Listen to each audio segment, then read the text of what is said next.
Hello guys, current affairs funda में आप सभी का स्वागत है। मैं हूं आपके साथ अभिषेक शर्मा और आज के इस वीडियो सेशन में हम 8 फरवरी तक के सभी इंपॉर्टेंट करंट अफेयर्स कवर करने वाले हैं।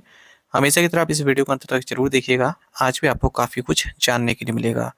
सेशन की शुरुआत हमेशा की तरह क्वेश्चन ऑफ द डे से करेंगे, जिसका आंसर आपको भी कॉमेंट बॉक्स में करना है। पूछ रहे हैं, भारतीय सेना ने वर्ष 2026 को निम्नलिखित वर्ष के रूप में घोषित किया है।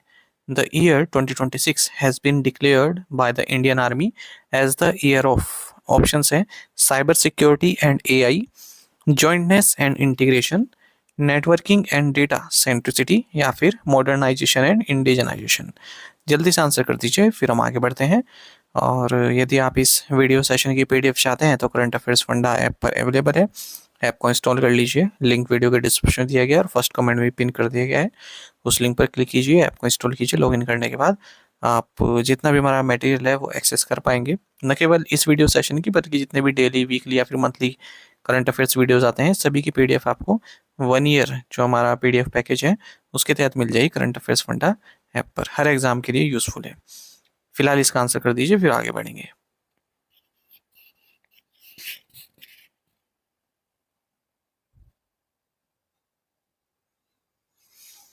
India under 19 defeated which team in the final of the 2026 world cup. Bharat की अंडर 19 टीम ने 2026 विश्व कप के फाइनल में किस टीम को हराया? ऑप्शंस आपके सामने हैं। सही आंसर ऑप्शन ए है, इंग्लैंड अंडर 19।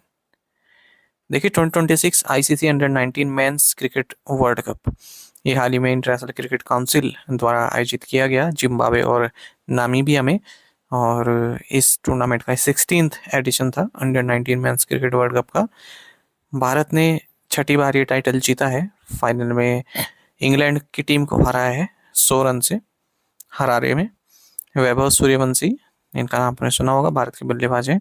80 बॉल पर 175 इन्होंने जड़ दिए और भारत ने टोटल रखा था 411 रन का। Player of the series Bharat के वैभव सूर्यवंशी ही रहे हैं। Which Indian agency launched multinational operation Sai strike? किस भारतीय एजेंसी ने बहुराष्ट्रीय ऑपरेशन साई स्ट्राइक शुरू किया?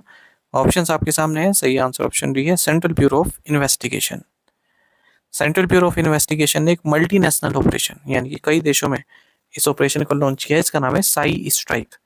जैसे फेडरल ब्यूरो ऑफ इन्वेस्टिगेशन के साथ मिलकर United kingdom, Kuwait, Ireland, Singapore, इनके साथ मिलकर लॉन्च किया है। सीबीआई इसको लीड कर रही है। और जो साइबर क्राइम होते हैं उनसे संबंधित जो भी लोग हैं, उनके नेटवर्क को तोड़ा जा रहा है, उनको गिरफ्तार किया जा रहा है। इंटरपोल भी इसमें सीबीआई की मदद कर रहा है। Who won the Masters section of the Tata Steel Chess Tournament 2026? Tata steel शतरंज टूर्नामेंट 2026 के मास्टर्स वर्ग का विजेता कौन रहा? ऑप्शंस आपके सामने हैं। सही आंसर ऑप्शन डी है, नोदिरबेक अब्दुसातरोव। तो उज्बेकिस्तानी ग्रैंड मास्टर है Nodirbek Abdusattorov. Tata Steel chess tournament 2026 जीत लिया है। अगर हम कैटेगरी वाइज देखें तो मास्टर सेक्शन इन्होंने जीता है। वहीं American grand master Andy Woodward, इन्होंने चैलेंजर्स सेक्शन जीता है। टाटा स्टील चेस टूर्नामेंट 2026, इसे आप कह सकते हैं चेस का विंबलडन है। ये 88th एडिशन था इस एनुअल चेस टूर्नामेंट का और विज आंजी में खेला गया। Who won the Squash on Fire Open 2026 Women's Title? Squash on fire open 2026 महिला खिताब किसने जीता है? राइट आंसर ऑप्शन है, अनाहत सिंह। भारत की अनाहत सिंह बहुत ही उम्दा प्लेयर है स्क्वैश की।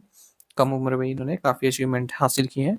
इन्होंने अपना maiden PSA bronze level title जीता है और इंग्लैंड की जॉर्जिना कैनेडी को इन्होंने हराया है स्क्वैश ऑन फायर ओपन 2026 के फाइनल में वॉशिंगटन में। 17 साल की हैं और यंगेस्ट एवर एशियन प्लेयर बन गई हैं जो वर्ल्ड टॉप 20 में आ चुकी हैं। अगर हम रैंकिंग की बात करें स्क्वैश प्लेयर की तो टॉप 20 में आ चुकी हैं।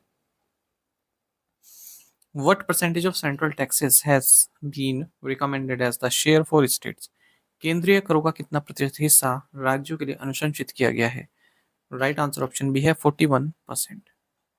तो 16th फाइनेंस कमीशन जिसकी अध्यक्षता अरविंद पनगरिया ने की है, इन्होंने अपनी रिपोर्ट सौंप दी है 2026 से 2031 तक के पीरियड के लिए। और इन रिकमेंडेशंस को पार्लियामेंट में रखा गया है नवंबर 2026-27 के साथ साथ। और एक शिफ्ट देखने को मिला है, एंटाइटलमेंट बेस्ड ट्रांसफर से अब कंप्लायंस ड्रिवन फिजिकल फेडरलिज्म की तरफ शिफ्ट हो चुका है। ये 16th फाइनेंस कमीशन ने स्टेट्स का जो टैक्स शेयर है, जो सेंट्रल का जो रेवेन्यू है उसमें जो स्टेट्स का शेयर है उसको 41% ही रिटेन रखा है, ठीक है। और जो स्टेट्स का जो डेफिसिट है वो 3% ऑफ जीएसडीपी रखा है। 16 फाइनेंस कमीशन ने एक मेजर शिफ्ट देखने के लिए मिला है। अगर हम इकोनॉमिक परफॉर्मेंस की बात करें तो जो स्टेट्स को जो डिस्ट्रीब्यूशन दिया गया है अलग अलग कैटेगरी के हिसाब से दिया गया, अलग अलग वेट्स के हिसाब से दिया गया। जैसे इनकम डिस्टेंस 42.5% इसका वेट है। Population as per the 2011 census 17.5% इसका वेटेज है। डेमोग्राफिक परफॉर्मेंस को देखा गया है 10%। Area 10%। Forest and ecology 10%। 10% weight रखा गया है जो उनका जीडीपी में कंट्रीब्यूशन है उस हिसाब से। Kathua railway station has been renamed in honour of which individual. Kathua railway station का नाम किस व्यक्ति के सम्मान में रखा गया है? राइट आंसर ऑप्शन सी है captain Sunil Kumar Chaudhary. Jammu and Kashmir government ने कठुआ रेलवे स्टेशन का नाम मार्टियर शहीद कैप्टन सुनील कुमार चौधरी के नाम पर रखा है, ठीक है। तो शहीद कप्तान सुनील कुमार चौधरी कठुआ रेलवे स्टेशन अब इसका नाम है रेलवे स्टेशन का। Who has been appointed as the new managing director and CEO of Yes Bank? Yes bank के नए प्रबंध निदेशक और सीईओ के रूप में किसे नियुक्त किया गया है? ऑप्शंस आपके सामने है। सही आंसर ऑप्शन ए है Vinay Toms. Reserve Bank of India ने एसबीआई के एमडी रहे विनय टॉम्स को एमडी एंड सीईओ नियुक्त किया है यस बैंक का 3 साल के पीरियड के लिए। इनसे पहले प्रशांत कुमार इस पद पर थे, उन्हें एक्सटेंड किया गया था उनकी term. Which company achieved ISO 9001 2015 and 5S gold grade certification simultaneously? किस कंपनी ने ISO 9001 2015 और 5S गोल्ड ग्रेड प्रमाण पत्र प्राप्त किए? राइट आंसर ऑप्शन भी है HMG स्टोन LLP। तो HMG स्टोन LLP जो कि एक प्रीमियम नेचुरल स्टोन इंपोर्टर है, एक्सपोर्टर है, मैन्युफैक्चरर है, सप्लायर है, इन्हें ISO 9001 2015 सर्टिफिकेशन मिला है अपनी क्वालिटी मैनेजमेंट सिस्टम के लिए। 5S गोल्ड ग्रेड सर्टिफिकेशन इनको प्राप्त हुआ है इनके वर्क प्लेस ऑर्गेनाइजेशन और ऑपरेशनल डिसिप्लिन के लिए। इस तरह से पहले कंपनी बन गई है भारत के नेचुरल स्टील इंडस्ट्री में जिसे ये 9001 2015 5S गोल्ड ग्रेड सर्टिफिकेशन मिला है। किसके द्वारा दिया गया? टीयूवी इंडिया प्राइवेट लिमिटेड के द्वारा, जो कि टीयूवी नॉर्ड जर्मनी की सब्सिडरी है। Who was conferred the 22nd Upendra Nath Brahma soldier of humanity award 2025? वर्ष 2025 में किसे 22वें वर्ष 2025 का किसे 22वां उपेंद्र नाथ ब्रह्म मानवता के सिपाही पुरस्कार से सम्मानित किया गया है? राइट आंसर ऑप्शन डी है ग्यालयुम असी दोरजी वांगमो वांगचुक। तो ग्यालयुम असी दोरजी वांगमो वांगचुक ये क्वीन मदर है भूटान की, इन्हें 22वां Upendra Nath Brahma soldier of humanity award 2025 award दिया गया है बोडोलैंड यूनिवर्सिटी कोकराझार वेस्टर्न आसाम में। उपेंद्र नाथ ब्रह्मा ट्रस्ट द्वारा दिया गया है। क्वीन मदर का जो life long and exceptional contribution है ह्यूमैनिटेरियन सर्विस में, सोशल डेवलपमेंट में, इंक्लूसिव ग्रोथ में, उसी को देखते हुए इस अवार्ड में साइटेशन मिलता है और 2 लाख रुपए का कैश प्राइज भी दिया जाता है। Bharti AXA life insurance partnered with which bank for bank assurance? Bharti AXA life insurance ने बैंक इंश्योरेंस के लिए किस बैंक के साथ साझेदारी की है? राइट आंसर ऑप्शन डी है Equitas small finance bank. Bharti AXA life insurance ने पार्टनरशिप की है इक्विटास स्मॉल फाइनेंस बैंक के साथ। बैंक इंश्योरेंस का मतलब होता है जैसे कोई इंश्योरेंस कंपनी है तो उसे कई सारे पॉलिसी प्रोडक्ट्स होते हैं तो बैंक के साथ टाई अप कर लेती है। तो बैंक क्या करता है, जो उस इंश्योरेंस कंपनी के प्रोडक्ट्स हैं, पॉलिसी हैं, वो अपने कस्टमर्स को ऑफर करता है। तो इंश्योरेंस कंपनी का ये फ़ायदा हो जाता है कि उसे कस्टमर्स मिल जाते हैं और बैंक का ये फ़ायदा हो जाता है कि उसे कमीशन मिल जाता है। तो उसे बोलते हैं bank assurance, bank plus insurance. To the point questions, उनके आंसर देख लेते हैं। UPI transaction India regulated by Reserve Bank of India. UPI is developed and operated by which organization? National Payments Corporation of India यानी कि NPCI. UPI allows linking of how many bank accounts to a single mobile application? Multiple. Which tax was introduced in India on 1st July 2017 to create one nation one tax, goods and services tax (GST)? Which sector contributes the largest share to India's gross domestic product? Answer is service sector या tertiary sector जिसे हम कहते हैं। आप में से कई student से बिल्कुल सही आंसर किया, इसी तरह से आप पार्टिसिपेट करते रहिए। आज के असाइनमेंट क्वेश्चन देखें, इनके आंसर आपको भी करने हैं कमेंट बॉक्स में। Which airport is India's first aerotropolis airport? Kampegoda International Airport is located in which city? Rajiv Gandhi International Airport is located in which Indian state? Airports Authority of India functions under which ministry? और last question है which airport is popularly known as the gateway of the north east.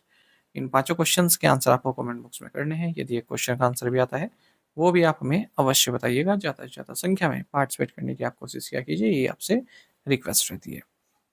यदि आप हमारी daily current affairs PDF, weekly PDF, monthly PDF और हर महीने के banking and economic comments PDF चाहते हैं तो करंट अफेयर्स फंडा का 1 मेंबरशिप प्लान आप ज्वाइन कर सकते हैं, जिसका लिंक आपको वीडियो के डिस्क्रिप्शन में या फिर फर्स्ट कमेंट में मिल जाएगा। आपको बता दें इस 1 मेंबरशिप प्लान के लिए जितना भी हमारा पीडीएफ कंटेंट है वो आपको 1 साल तक के लिए प्रोवाइड कराते हैं, जिसे आप डाउनलोड कर सकते हैं, प्रिंट आउट भी निकलवा सकते हैं। इसके लिए जो है तो आप करंट अफेयर्स फंडा ऐप को यूज़ कर सकते हैं या फिर अपने लैपटॉप या सिस्टम की मदद से आप लॉगिन भी कर सकते हैं। कोई भी आपका एग्जाम हो, banking, SSC, railway office, state PC, जहाँ पर भी जनरल अवेयरनेस या करंट अफेयर्स पूछे जाते हैं, सभी एग्जाम्स के लिए हमारा पीडीएफ कंटेंट काफ़ी यूजफुल है। इस पीडीएफ कोर्स में आपको RBI circulars, financial awareness, digital awareness, banking awareness, general economic awareness सब कुछ प्रोवाइड करा रहे हैं, वो भी 1 साल की वैलिडिटी के साथ। आरबीआई सर्कुलर्स पे क्वेश्चन पूछे गए थे आईबीपी एसपीओ एग्जाम में, आने वाले एग्जामिनेशन में पूछे जा सकते हैं, तो ये आपको पढ़कर जाने हैं। आरबीआई की वेबसाइट से आप खुद से पढ़ सकते हैं, पर वहाँ पर काफ़ी लेंदी होते हैं, ठीक है। इकोनॉमिक एंड फाइनेंशियल टर्म्स काफ़ी यूज़ होती है, तो आपको समझने में समय लग सकता है। तो हमने काफ़ी इजी फॉर्मेट में पीडीएफ्स प्रोवाइड कराई हैं, वो भी हर आरबीआई सर्कुलर के साथ आपको एमसीक्यू से मिल जाते हैं।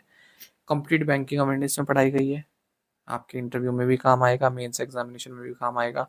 इंडियन इकोनॉमी पढ़ाई गई है, बैंकिंग, एसएससी, रेलवे, इन एग्जाम्स में आएगा। इंश्योरेंस सेक्टर संबंधित बेसिक्स जो होते हैं उसके सब कुछ कराया गया है। तो ए टू जेड आपको एक ही जगह सब कुछ मिल रहा है, हर एग्जाम के लिए यूजफुल है। करंट अफेयर्स फंड ऐप पर मिल जाएगा। ऐप का लिंक वीडियो के डिस्क्रिप्शन दिया गया है, फर्स्ट कमेंट में पिन कर दिया गया है, उस लिंक पर क्लिक कीजिए, ऐप को इंस्टॉल कीजिए। लॉगिन करने के बाद आप ये कोर्स एक्सेस कर पाएंगे। फिर भी कोई डाउट रहता है तो हमारा कस्टमर केयर नंबर है 8448169188, इस पर आप कॉल कीजिए या फिर व्हाट्सएप करके भी जानकारी प्राप्त कर सकते हैं। टेलीग्राम पर ज्वाइन करना ना भूलें, करंट अफेयर्स फंडा नाम से टेलीग्राम चैनल है। Thank you guys.